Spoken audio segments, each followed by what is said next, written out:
On this episode of AV Week, the future of work. Is it based in technology or a change in culture? Zero trust networking. It's not just a matter of if, but when. All that and more coming up on AV Week. The network for the AV industry. What are you listening to? This is AV. This is AVNation. This is AVNation. This is episode number 579, Culture Shift. Support for AVNation is brought to you by Sennheiser, for both corporate and educational campus-wide audio. And by Audio, a leading manufacturer of professional PTZ cameras, Pro AV solutions, and UCC integration systems. And by FSR. This is AV Week, your weekly wrap-up of all the news in the audio-visual world. I am your host, Brian Heidgerken. Tim took the week off. Well, he didn't take the week off. He worked all week, but then I locked him in the studio, so you're stuck with me. This week, we have joining us Bren Walker, partner of integration at Kirkegaard. Hi, Bren. Hello, thanks for having me. Nice to meet you. And Bradford Benn, Chief Advisist at AVWeek Group. Did I get that right? Yep. Thanks for having me. It's such an improvement over Tim. That was exactly it. Yeah. Joining us from a Tesla in a parking lot while charging. I'll take the compliment. Thank you, Bradford. And finally, the only person whose name does not start with a B this week, we have Ken Eagle, VP of Technology for HAL Technologies. Hello, Ken.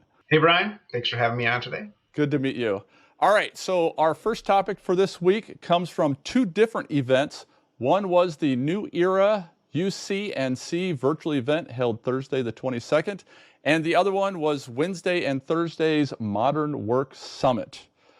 As the saying goes, it's hard to make predictions, especially about the future, but it seems that for the last few years, post-pandemic, there's been a lot of people talking about this new term called future of work.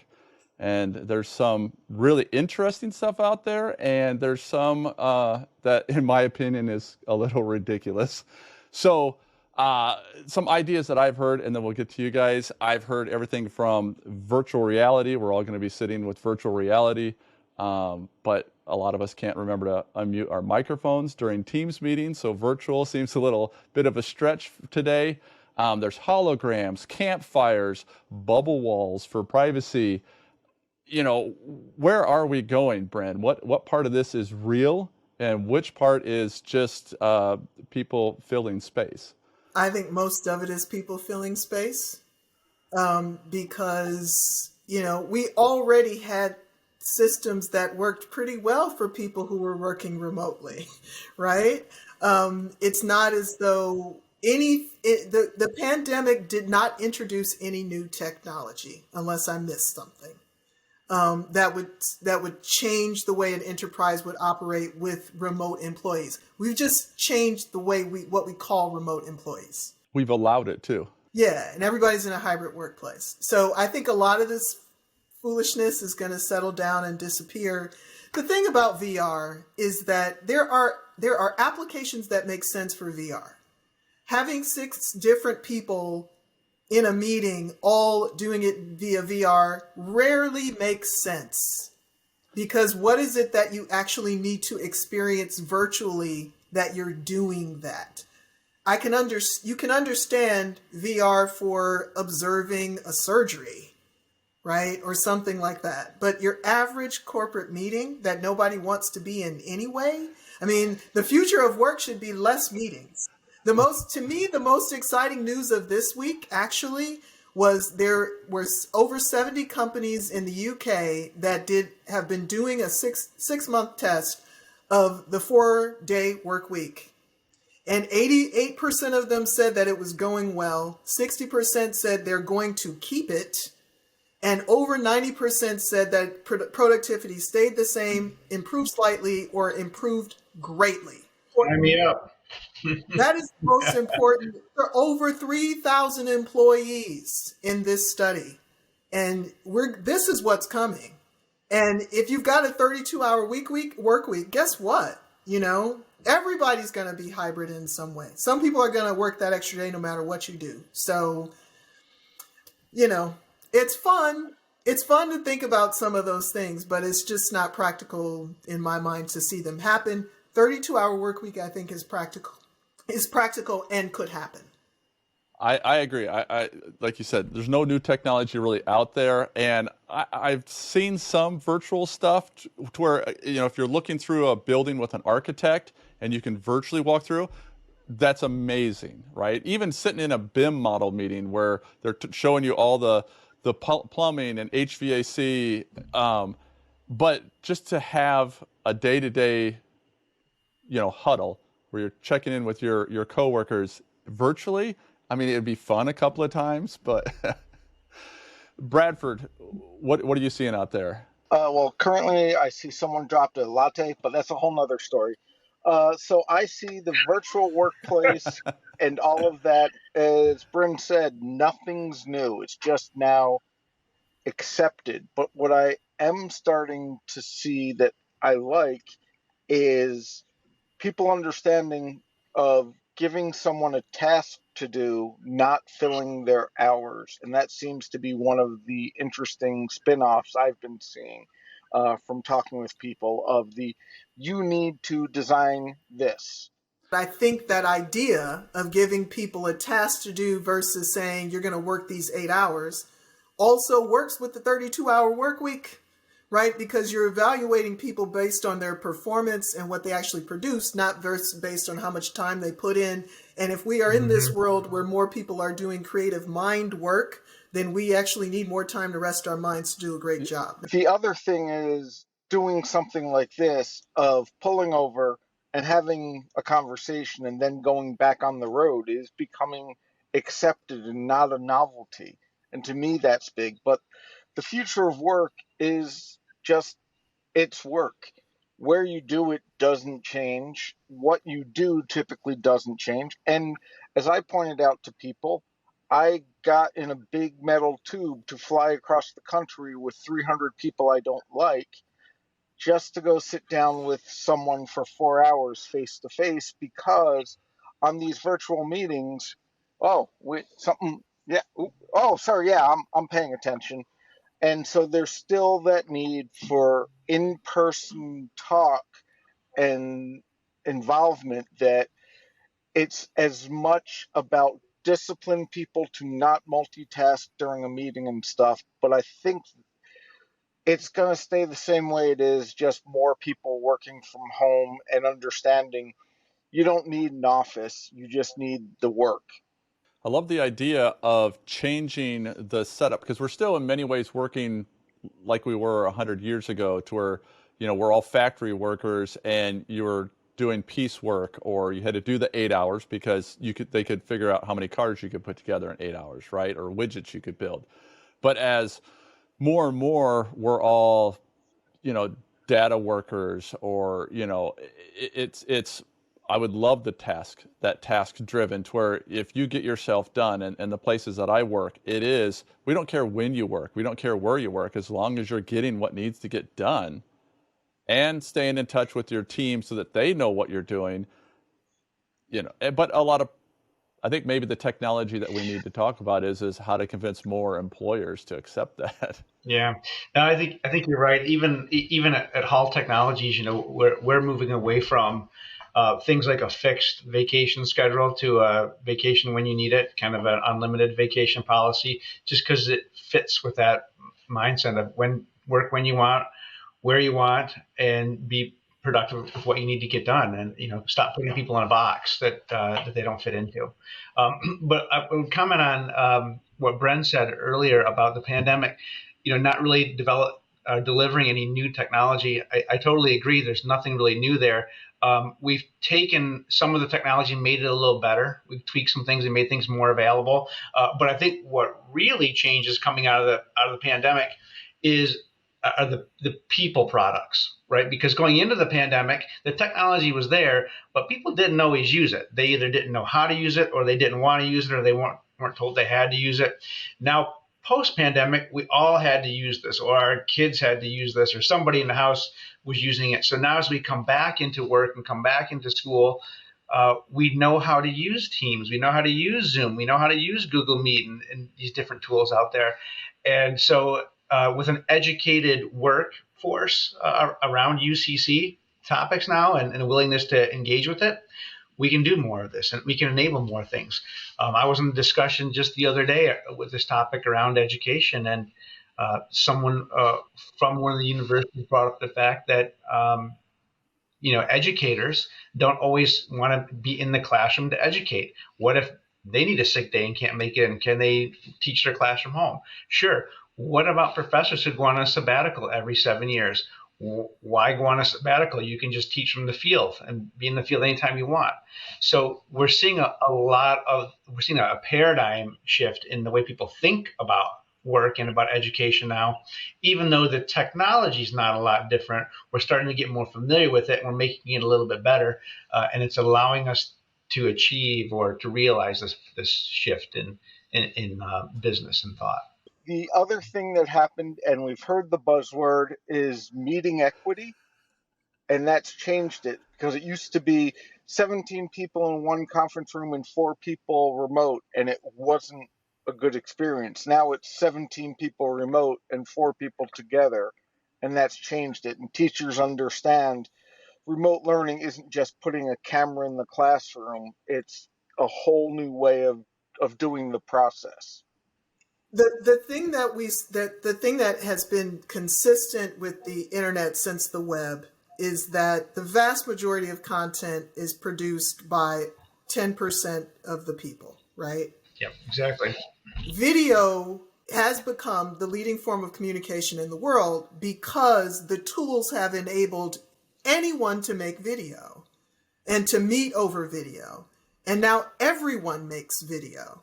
So that adoption that you were talking about, Ken, the video has made the difference because it has given people the eye contact, even if it's not in person. And Bradford, I will disagree with you a little bit about the need for the in-person meeting. Personally, I like the 4-hour Zoom call that enables me to wash my dishes and start my laundry because I don't need to talk. Multitasking. He's got so many. You upset me. The very multitasking he's complaining about. But however, if you're dealing with, like I deal with a lot of meetings where it's a design team, because we do systems design, and there might be a 4-hour meeting, and there could be 32 people in that meeting, and the architect may not be smart enough to schedule come at this hour, come at this hour, come at this hour. The client's there for the whole 4. We don't all need to be there for the whole 4. So if the architect's not smart enough to organize it, I can organize it for myself and look at the agenda and say, I'm here, but I'm not here. I'll be back at 3 o'clock. And there was no way for me to do that before. And I think part of that too, one of the things that we have to learn is to make those meetings and have some intent for some personal time too. Mm-hmm. I know I work probably 70-80% remotely, meaning the people I'm working with, I may be in the office, but my teammates that I'm working with on a particular project are somewhere else. But we make sure there's time to talk about our kids, to talk about, TV shows. And I know as much about them and their lives and everything as I do the people that are sitting 25 feet away from me in the same brick and mortar. Sometimes more. Yeah. It's what I call establishing digital rapport, right? And now we all in a position where we need to do it because, my team of 5, we're all in different places. We've never been in the same office. One person I hired, I met them for the first time at Infocom. Right.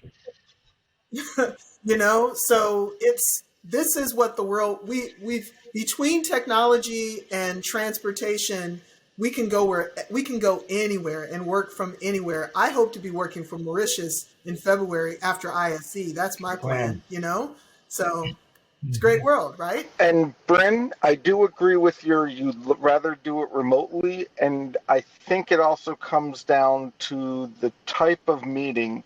The only reason I got on the plane is to get the mind share and get someone focused, because any anytime we were online, because I wasn't their boss, I'm trying to sell them something, my services, they get distracted. Whereas being here in person, I'm able to talk with them and have their attention, because now when someone walks up past their office, they're not going to mute the conference and start talking, because that person walking by will go, oh, he's busy. So yeah. I do not disagree with you. I think it's situational. Absolutely. They want to hear what I have to say. Well, in that first meeting, it's important. It's best to have that one in person. I think maybe for sales, I guess. It's situational. It's kind of like you're going to Cleveland to visit your family. It's the same type of thing. There is still something about being in person. Gotta hug the family. Gotta hug the family. I don't hug architects that much. All right. The only other thing, we've talked around that, and I love the idea of the change, the future of work, because technology is going to meet our need, right? Of whatever that is, it will grow into that, but to Bren's comment earlier about the changing the work environment, the work day, and there's a lot of that. It's not everybody, if you're a police officer or a fireman or a nurse, you have to go in to do your job. But for a lot of people, having that flexibility, creates a lot of work-life balance. If it's going Bren's way, I really have a question on who the director of IT future work, what their job is, because I've seen that start popping up on the job postings, and it's like, is that the person that's going to go in and say, all right, future of work is 32 hours, pay me, I'm out, I'm done, and I'll cash my check and I'll be working from home the rest of the year. All right, moving on. Our next topic for this week is, and I am not an IT person, but it's from mytechdecision.com. Titled article is Research Organizations Struggle to Implement Zero Trust. Zero Trust sounds like a bad thing, but I'm going to really, and you guys correct me if I'm wrong, but the basic idea behind zero trust is that every device, every bit of traffic on your network is being verified regardless of where that piece of device is or where the traffic's coming from. So if you're working from home, you need to make sure you have a secure link back into the cloud and back into your corporate environment. Even if your servers are in your corporate environment, you want to make sure that they're where they're supposed to be and the traffic's going where it's supposed to get to. So for an AV kind of centric thinking, is this good for us or is this bad for us? Well, it depends on your perspective, I guess, which side of the table you sit on from here. Certainly, this zero risk policy adds more complexity to the system, adds more time to the system, it can add more cost to the system.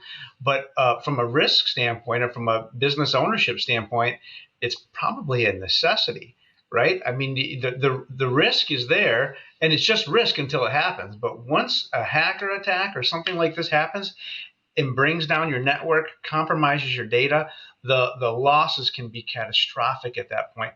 And then it's too late. So, you've really got to think of information security as a proactive measure, oftentimes not reactive, even though I think a lot of us look at it as reactive. Something happens, so we put things in place to stop it from happening. We've got to think more proactively about that and stop those bad things from happening before we get to the point where they've happened. No system is 100% secure, and typically your hacker is going to be more intelligent than the average user that's out there.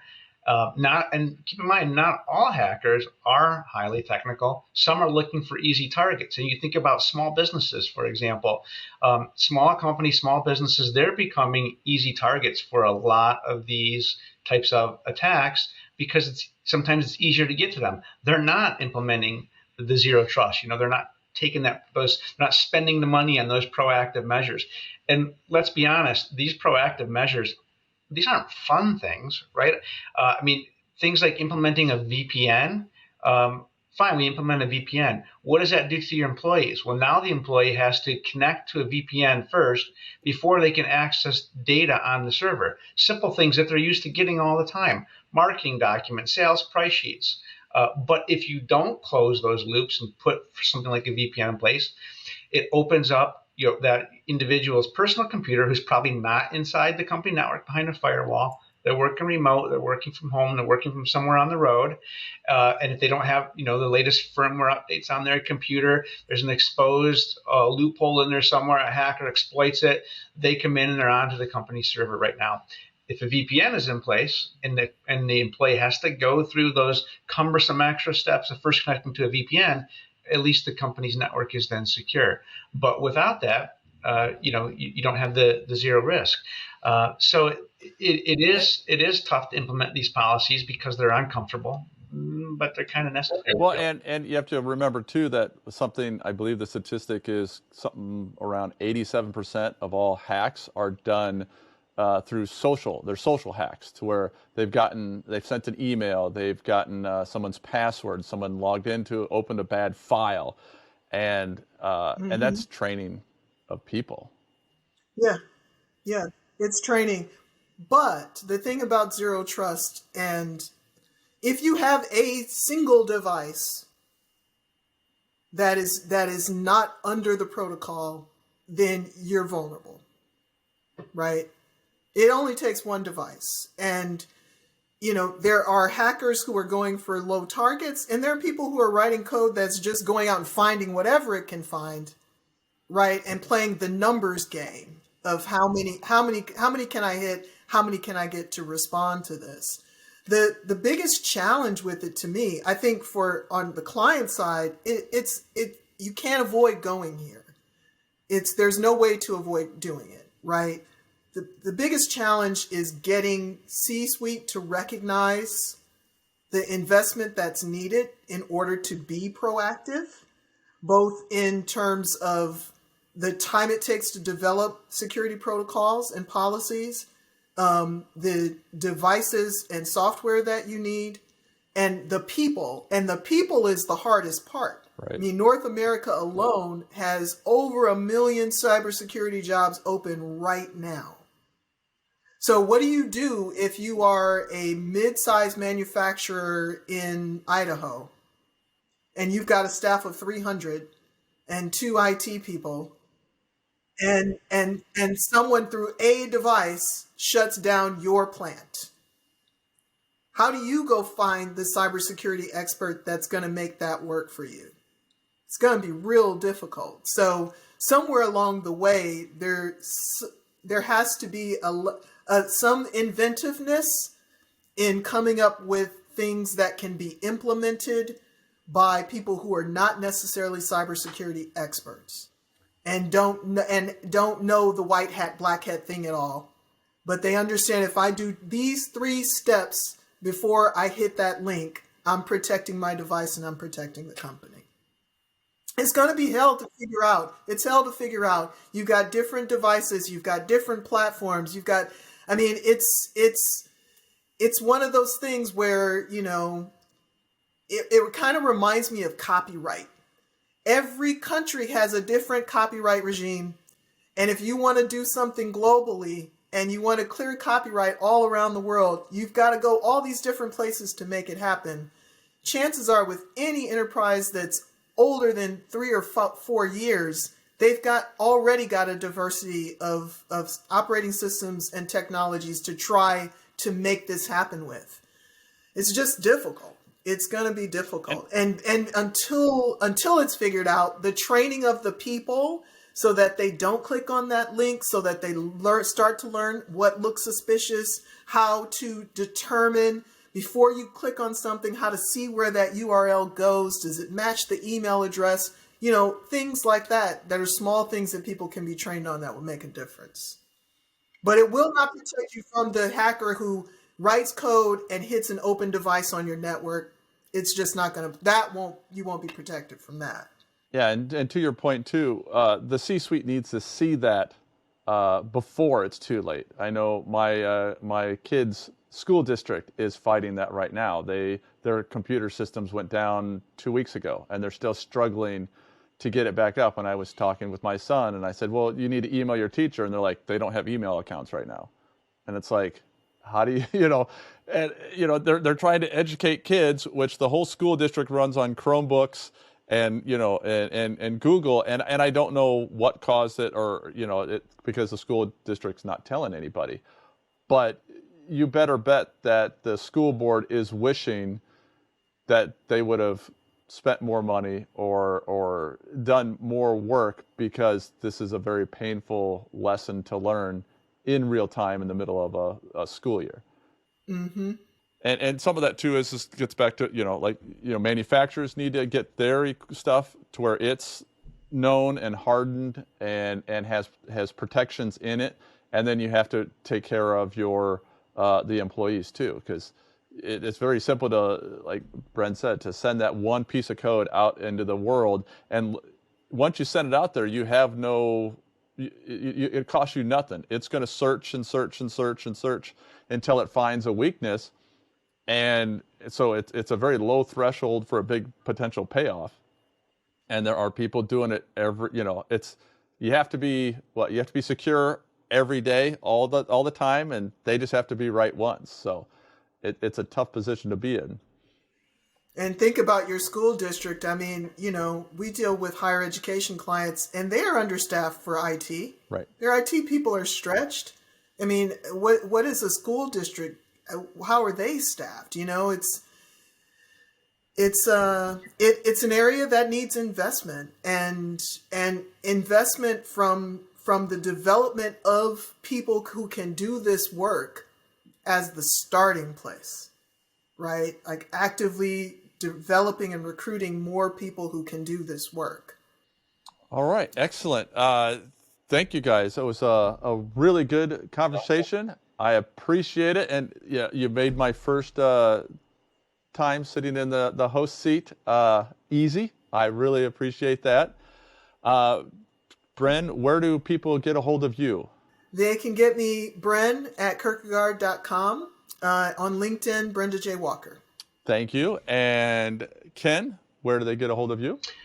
Email keagle@halltechav.com. And you can check out Hall Technologies at www.halltechav.com. And of course, we're all over LinkedIn and Facebook with all kinds of cool new updates and things too. And we lost Bradford during the call. His connection dropped, but you can get a hold of him and find him at AVWeek.com. I'm going to do that again. He did pick a difficult one. Oh, my goodness. I will never forget it now, though. And next time I see him, I'll have to see about that kick under the table that he gives architects. 3, 2, 1. We lost Bradford during the call. His connection dropped, but you can reach him at advisist.com and on linkedin.com. Again, I want to thank everybody for joining me this week, and thank you for watching and listening. Head on over to AVNation.tv for this show and so much more. AVNation will be at CEDIA 2022, September 29th through October 1st. So check out avnation.tv for all the news and latest from there. Thank you for listening and watching. Have a great week.